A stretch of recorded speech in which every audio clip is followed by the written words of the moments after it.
पंतप्रधान नरेंद्र मोदी 20 तारखेला सोलापूर येथे येणार आहे। या दौऱ्याबाबत बोलताना अंबादास दानवे हे म्हणाले की राज्यामध्ये दमदार नेतृत्व नसल्याने पंतप्रधानांना वारंवार महाराष्ट्रात येण्याची गरज भासत आहे। खरं तर राज्यामध्ये दमदार आणि धमक असलेलं नेतृत्व शिल्लक राहिलेलं नाही। याच भीतीपोटी मोदींचे राज्यातील दौरे वाढले आहेत। तर मोदी पुढील काळामध्ये ग्रामपंचायतीच्या उद्घाटनासाठी देखील येऊ शकतात असंही दानवे हे म्हणाले। पाहूयात। पंतप्रधानांना वारंवार या महाराष्ट्रात यावं लागतं।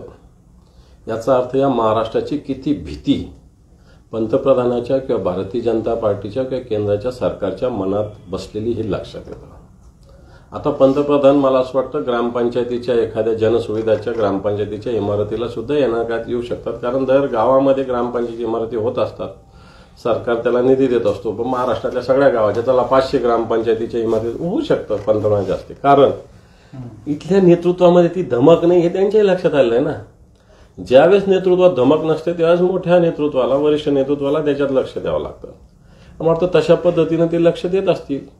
आणि जर घरकुलाचं ते करत असतील, सोलापूरचा फ्लॅट बघायचं, तर 2022ला हर घर छत द्यायचं त्याने आश्वासन दिलेलं आहे। हर घर छत 2022ला ही करणार। 2016ची त्यांची घोषणा आहे, हर घर छत 2022।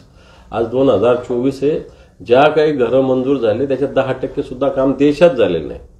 महाराष्ट्रात तरी आपण बरं म्हणू 10-15% झालेलं आहे। बाकीच्या देशाची जर परिस्थिती बघितली तर 2%, 5%, 6% सुद्धा कामं पूर्ण झाले।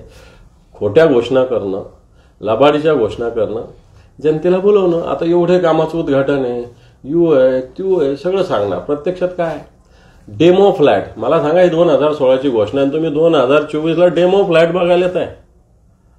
2016च्या घोषणा तुमच्या हर घर छतच्या, आज 2024 आहे।